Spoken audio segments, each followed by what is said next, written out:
intrinsik. Nah, di dalam unsur intrinsik apa saja? Oh, di dalamnya ada tema. Ya kan? Di dalamnya ada latar atau setting, ya kan? Terus ada apa lagi? Ada alur. Apa lagi? Ada amanat atau apa? Atau pesan. Ada apa lagi? Ada pelaku. Ya kan? Ada pelaku. Pelaku ini kan ada 3, ada pelaku protagonis, ada antagonis, dan ada tritagonis. Selain pelaku ada apa lagi? Ada sudut pandang. Biasanya di buku namanya point of view.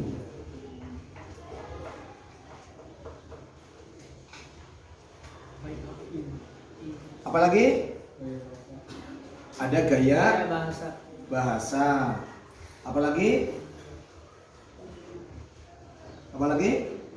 Ada karakter, ya kan? Karakter siapa? Karakter atau watak siapa? Watak pelaku. Ya. Nah, kan di dalam karya sastra pasti ada unsur-unsur ini. Nah, setelah kalian baca novelnya, itu kalian akan menemukan, oh ini temanya ini, oh latarnya ini, di mana tempatnya, oh ini alurnya, ini amanatnya dan seterusnya. Nah nanti baru kemudian ketemu bagaimana kita kritiknya. Mungkin ke pelaku protagonisnya di dalam karya sastra itu, katakan saja namanya Hamzah. Nah, Hamzah masuk ke dalam protagonis, tetapi konsisten nggak dari awal sampai akhir, maka dilihat karakternya. Bagaimana karakter Hamzah? Konsisten nggak gitu? Nah nanti kalian bisa punya usulan atau pendapat bahwa Hamzah ini ternyata walaupun protagonis, oleh pengarang tidak konsisten wataknya, karena satu saat dia malah menjadi penentang kebijakan atau penentang kebaikan. Nah ini unsur-unsur yang ada di dalam karya sastra. Ada lagi unsur ekstrinsik. Apa? Yang ekstrinsik, ya apa? Ya bisa jadi ketebalan bukunya berapa ketebalan bukunya, berapa halaman, itu X. Apalagi? Iya mungkin pengarangnya. Apalagi? Iya penerbitnya, termasuk tempat terbitnya, kota terbitnya di mana. Apalagi? Covernya warna apa, cocok nggak dengan temanya? Warna hitam, merah, warna hijau kan mempunyai kesan sendiri-sendiri kalau bicara novel. Apalagi? Ketebalannya ada berapa halaman? Bisa jadi ditulis di atas kertas. Ya, jenis kertasnya, kertas halus, kertas kasar, kertas bagus, kertas jelek. Ini kadang menjadi bagian dari objek kritik para kritikus sastra, ya. Jadi ini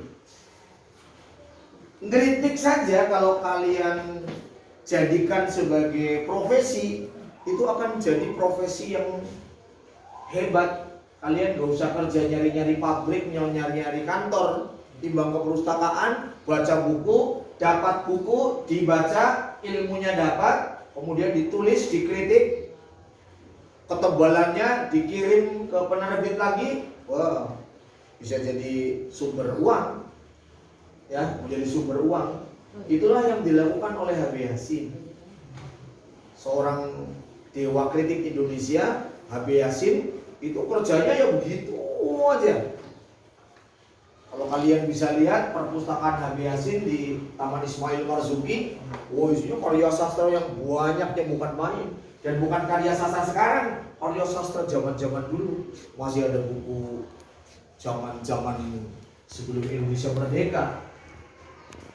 Nah itu kalau bisa dijadikan sebagai profesi. Nah ini kritik. Nah kemarin ada lagi yang namanya esai. Kalau esai hanya sudut pandangnya aja. Kalau kritik itu objektif. Kalau esai subjektif. Apa subjektif? Objektif apa? Objektif apa? Iya, objektif apa? Yang objektif dong gitu. Apa? Kalau jangan cantik-cantik gak ngerti objektif, malu-maluin kayak tinggal di kampung gunung. Apa objektif? Nah kalau ada orang ngomong yang objektif lah apa? Apa? Apa objektif? Malu-maluin. Kau bisa jawab? Apa objektif? Apa adanya sesuai fakta, realita. Itu objektif. Ya, bisa diukur. Kalau objektif itu bisa diukur. Bukan diukur panjangnya. Bisa diukur. Realistis, sesuai realita. Apalagi tadi? Bisa diukur. Realita atau realistis, apa adanya. Apalagi? Tapi objektif. Ya, apa adanya, nggak ada yang dikurangi, nggak ada yang dilebih-lebihkan, nggak ada unsur rasa, ya, nggak memunculkan unsur rasa. Bisa diukur maksudnya ini ada kuncinya, nih kuncinya, temanya ini namanya kunci nih. Nah lalu lihat, ini nyatanya begini, dengan kuncinya cocok nggak? Ini A jawabannya misalnya Z, B jawabannya N, C jawabannya U, D jawabannya F. Maka di sini juga harus Z, N, U, F. Itu namanya ukurannya sama. Ya, ukurannya sama. Orang Islam ukurannya apa? Tandanya orang Islam ukurannya apa? Sholat. Ukuran orang Islam pakai jilbab kalau perempuan. Ukuran orang Islam jujur.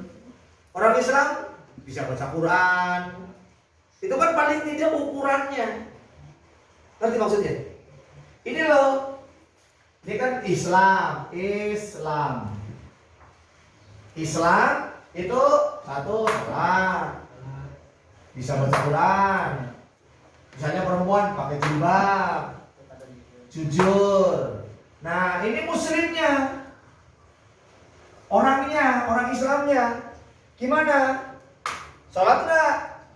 Oh sholat, masuk. Bisa baca Quran enggak? Bisa, oh masuk. Pakai jilbab enggak? Pakai, oh masuk. Apa tadi?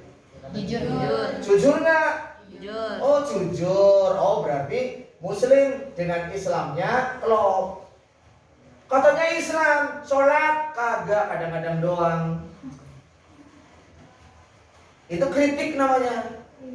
Ya, disebut kritik kalau ukurannya kita udah tahu, lalu kenyataan di lapangan kayak apa, lalu dikritik. Oh ini nggak cocok, oh ini cocok, ini nggak cocok, ini cocok. Nah yang nggak cocok disarankan supaya cocok. Itu namanya kritik. Dalam sastra juga begitu. Dalam sastra ukurannya harus ada ini. Ada nggak semuanya ini gitu. Munculkan kemudian sastra kritiknya. Begitu dimunculkan pasti ada tanggapan. Ada yang nanggapi, sama-sama baca. Oh enggak, dia ada kok sudut pandangnya. Sudut pandang apa? Sudut pandang apa? Dalam sastra sudut pandang apa? Sudut pandang itu sudut, ini mandang.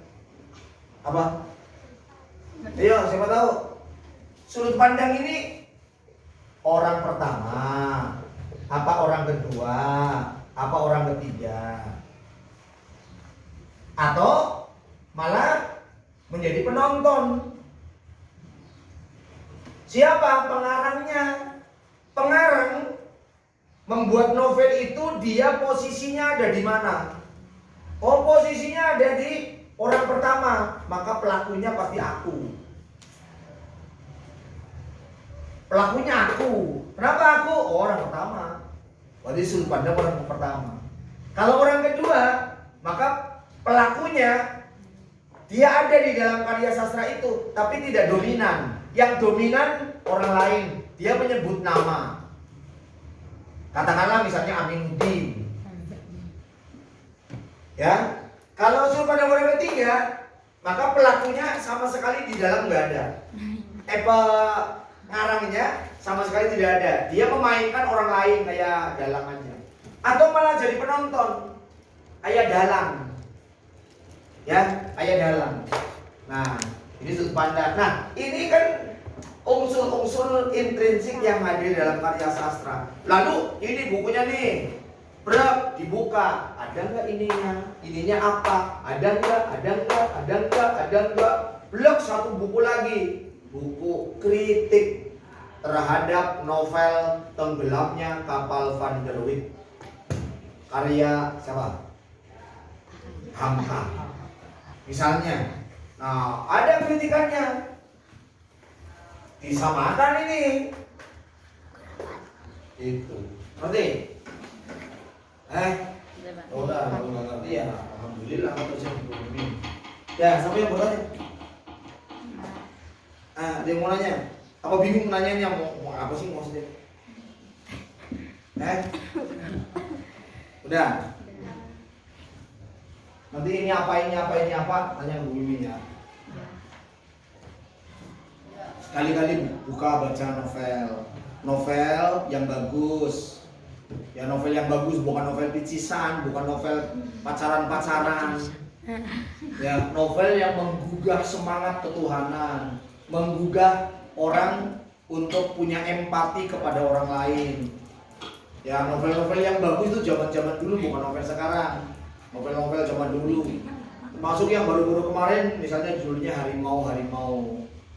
Atau yang dulu karangan Hamka yang difilmkan Tenggelamnya Kapal Van der Wijk di bawah lindungan Ka'bah. Atau Siti Nurbaya, Salah Asuhan.